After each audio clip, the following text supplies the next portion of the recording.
The process of ordering. So whatever you have to order, you have to store and you have to use and then you have to sell. So inventory management is a very complex decision. There are three types of inventory. One is the raw material, second one is the work in progress, and third one is the finished goods.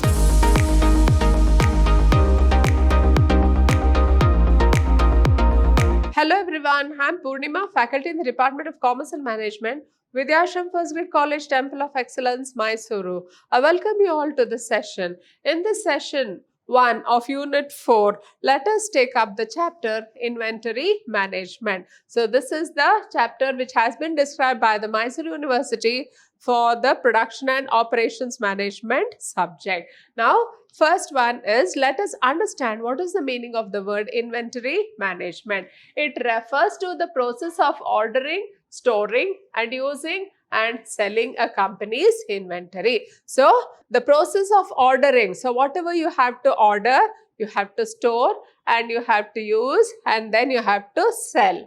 So, it includes the management of raw materials, components and finished products as well as warehousing and processing of such items. So, in order to have a run a production house, we need to purchase the raw materials, we have to store them, we have to purchase components, we have to have finished products as well as storing and processing of the items. There are different types of inventory management, each with its pros and cons depending on the company's needs. So, we need a lot of inventory in order to run a company. So, it is the entire process of managing inventories from raw materials to the finished products. So, whatever is the raw materials up to the finished products, so whatever we do to run them, all that come under inventory management. It tries to efficiently streamline inventories to avoid both gluts and shortages.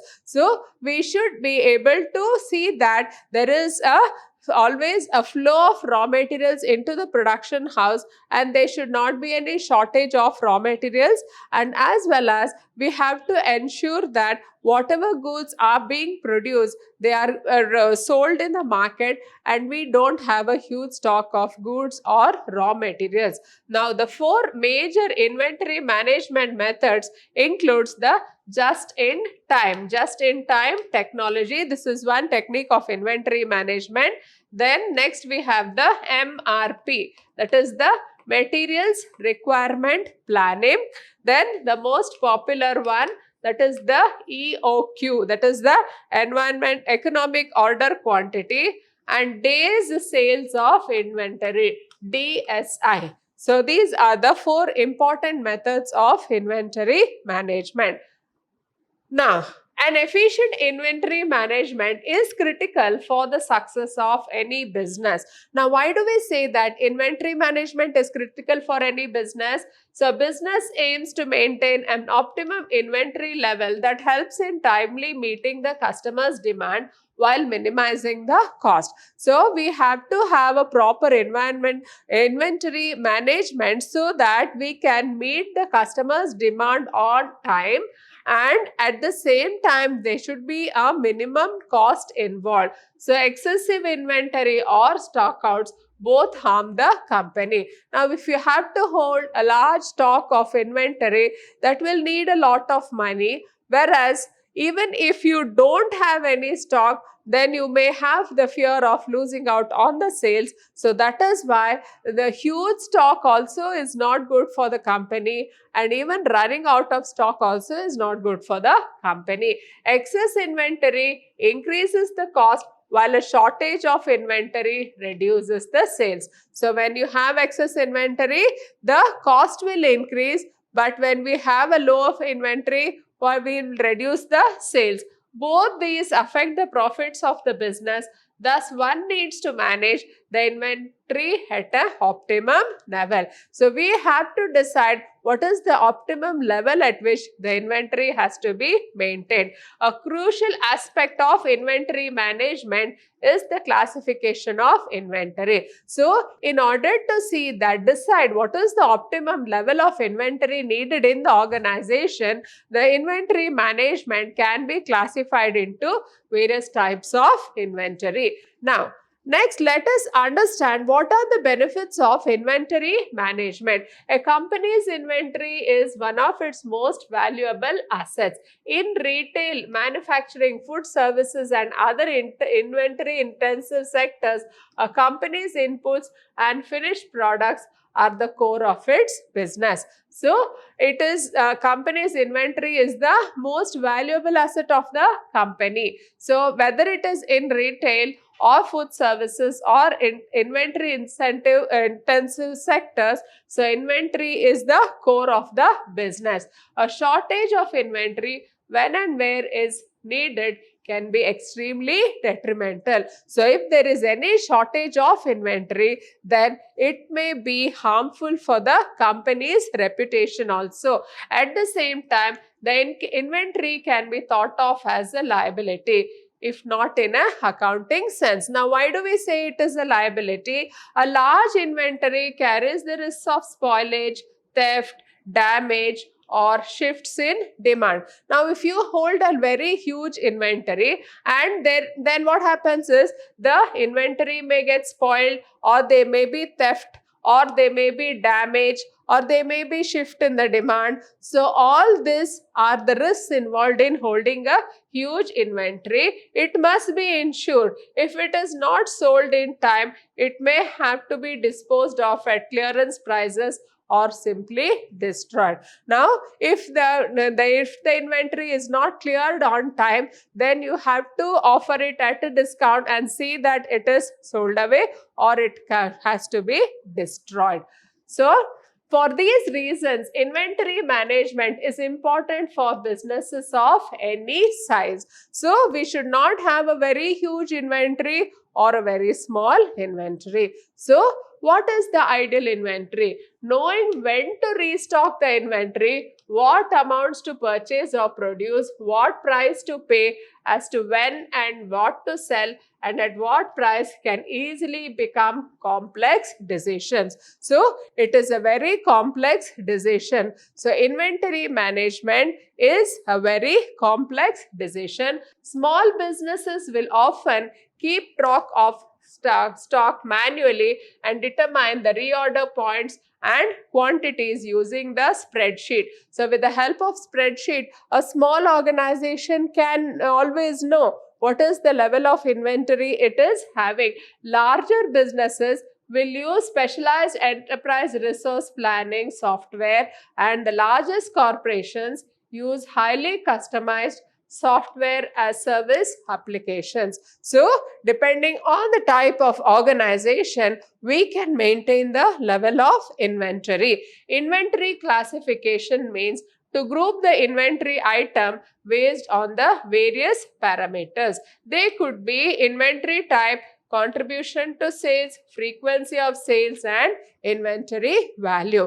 Now, we have just learned what are the benefits of inventory management. Now, let us see the classification of inventory management. So, a primary inventory classification in any business is by its type. Now, there are three types of inventory. One is the raw material, second one is the work in progress, and third one is the finished goods. Now, there are the three types of inventory. So, this is the primary classification of inventory. So, let us see what do we mean by the raw materials. They are the essential products from which one makes the final product. So, they get converted into a finished good. They are sold to industries and households, and raw materials are mainly obtained from natural resources. So, all those agro-based companies which make use of the agro-based whatever produce they are producing,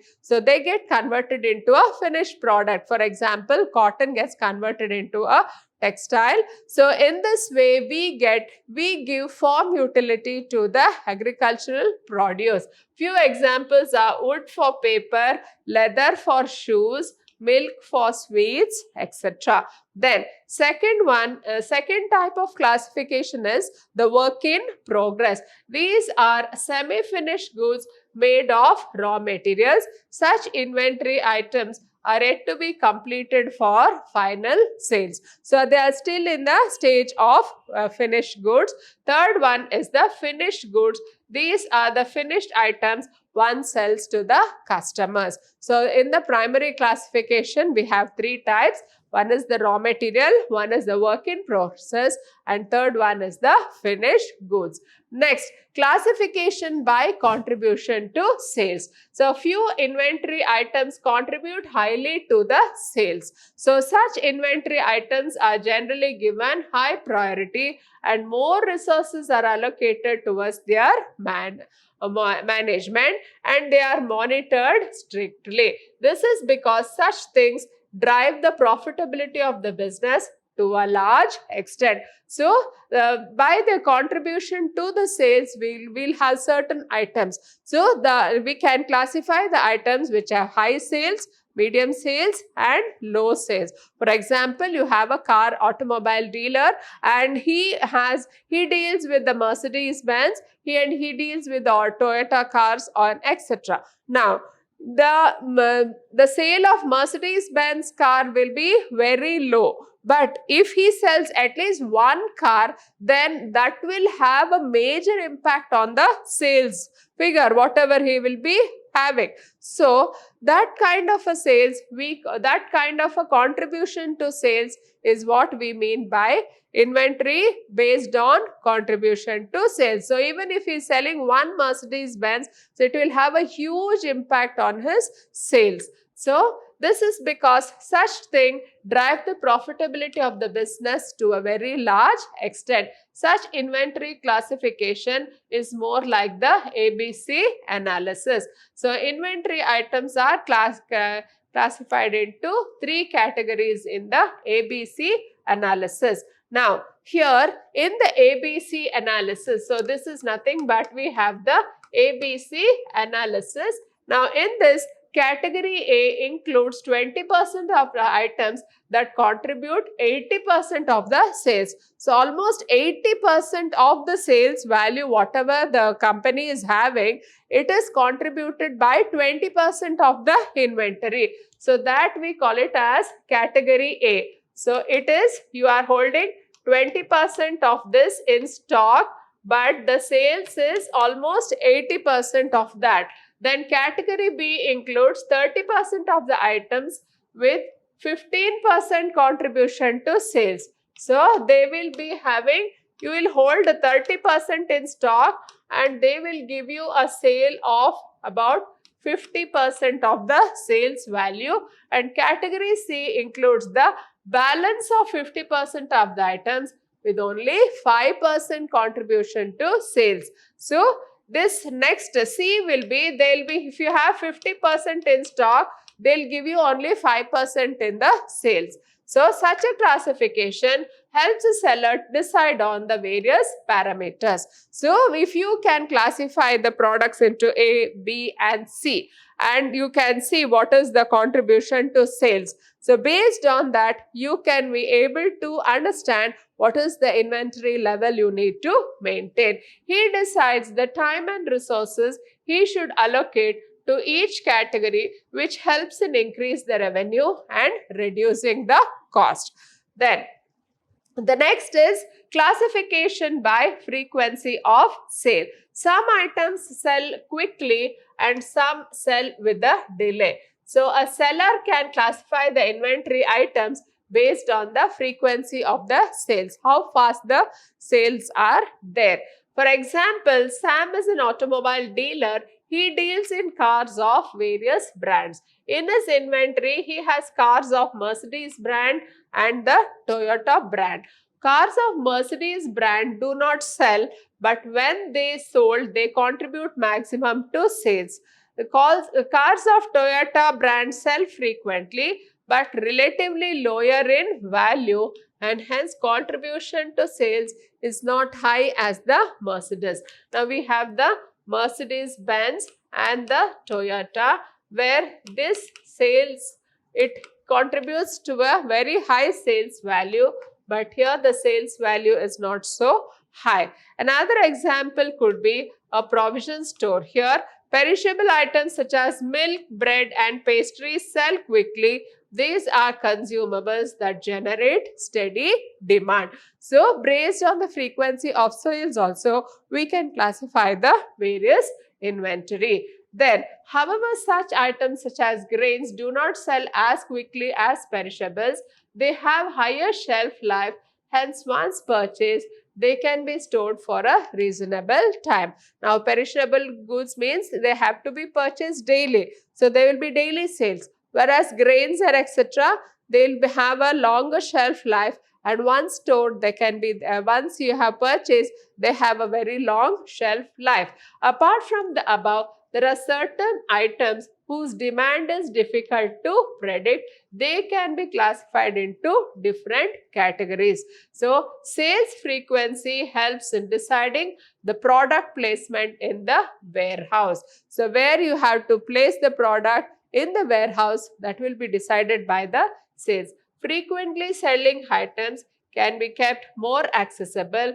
A seller can also choose inventory replenishment based on the sales frequency. So, based on the sales frequency, we can decide on the inventory replenishment. Then, classification by value of inventory. Here, items are classified as high value items and low value items. Accordingly, one allocates the time and resources to these items. Now, what are the high value items and the low value items?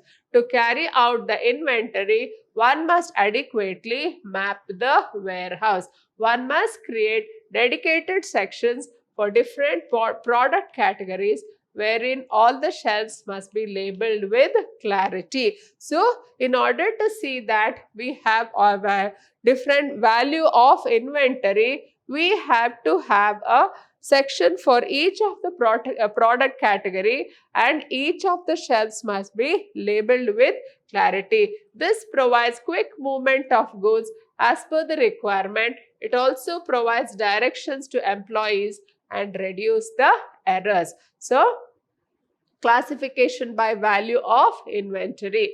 Then, next, let us see what are the advantages of having the inventory classification. So, we have so far classified the inventories based on various criteria. Now, let us see what are the advantages. So, it is an essential step in the inventory management system. It helps one make informed decisions for stock replenishment, storage and sales. So, we can decide when we have to purchase the stock, what is the level of storage we need, and when we can predict the sales. One can treat different inventory items according to their importance in the business. So, depending on the importance in business, we can treat the inventory items. For example, one can dedicate more resources towards high value items selling the highest. Similarly, one can order items with frequent demand more often. One can also track old or stuck goods in the business. One can maintain an adequate buffer for products with stable demand.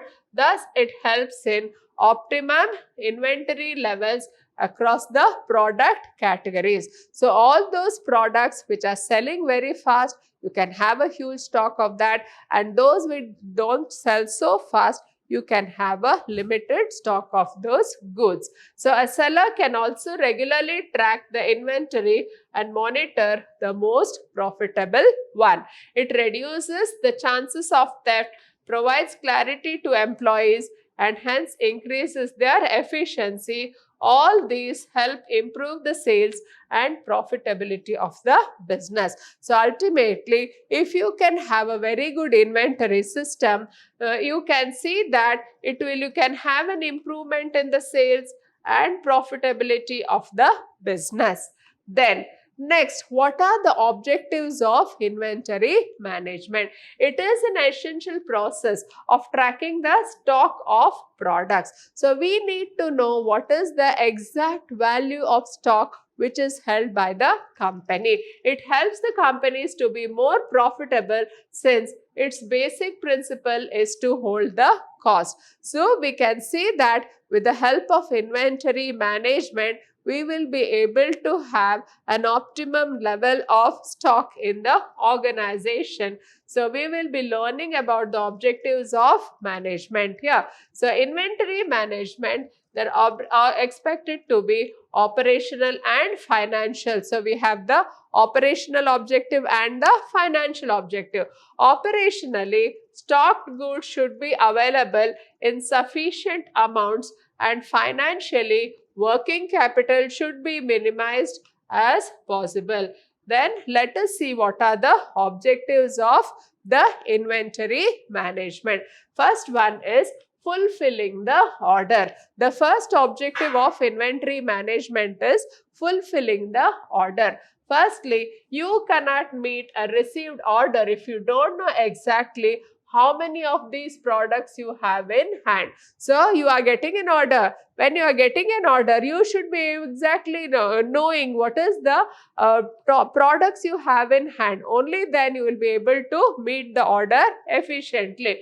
To fulfill the order, you must have the right products available in times of need. Otherwise, it may put you in chaos. So you should know what is the level of stock, what is the products you have, what you don't have. Otherwise, it may land you up in a chaos. To clarify, assume that you are selling toys. You received an order for 100 boxes, but when you check out, there are only 50 boxes available in the warehouse.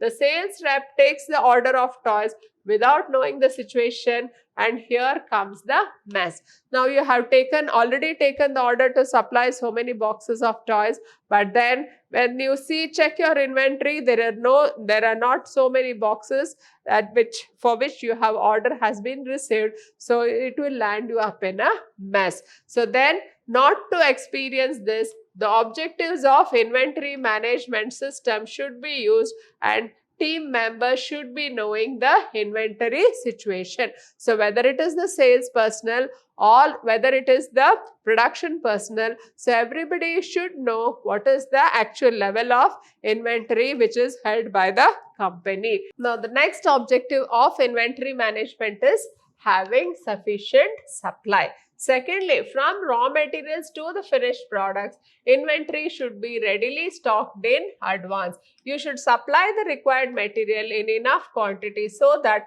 products do not suffer at the time of customer need. So, you should supply the required raw material in enough quantity so that there will be a regular flow of products to the customer. Tracking supply is a way to make sure that stocks are ready to meet the customer's needs. It also gives the opportunity to shape the demand based on the existing supply. You can set certain goals directed to customer demand only if you have enough supply to meet the demand. Second one is you should have a sufficient supply. If you are having a sufficient supply, then you can set goals for customer demand. You can have goals for the sales, and based on that, you can always have your advertising strategy and sell the goods. And all this is possible only when you have a sufficient supply of goods. Then next one is controlling the cost. You need a systematic record of inventory to run things more smoothly. So having this system makes you control your stock and prevents you from various confusion such as duplication or keeping the inventories in the wrong amount. Overstock or understock situations should always be avoided. Overstock means having a huge stock of goods. Understock means a shortage of stock.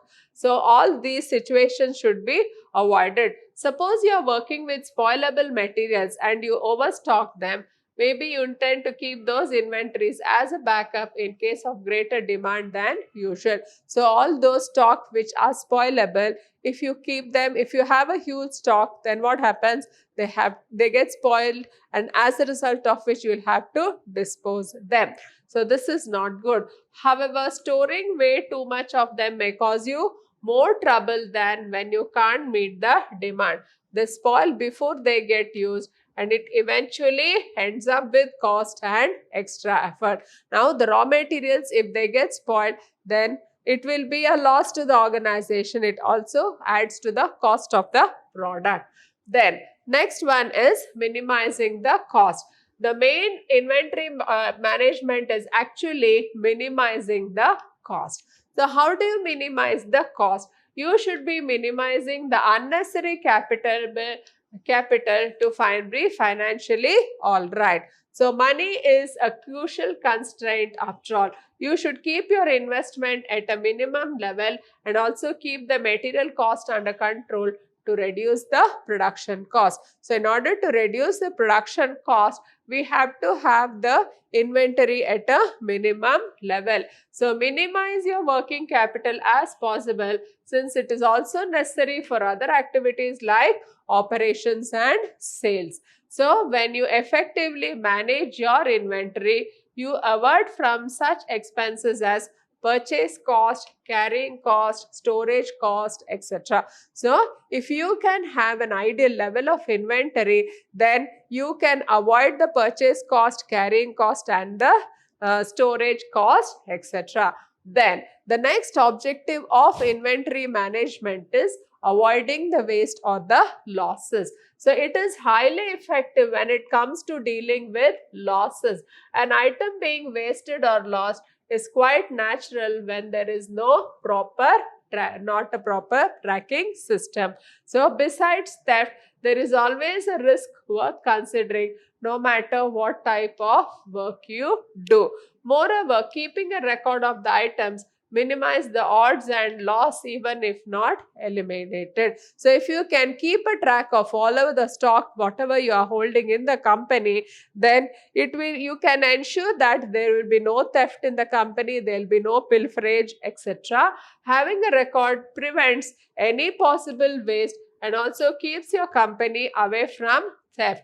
Especially when there are massive amounts of products to be handled, such risks are even greater. So, when you have a huge stock of goods, so there is bound to be theft, and it can be avoided if you have a proper tracking system. So, it is a lifesaver tracking everything and avoiding the possible losses.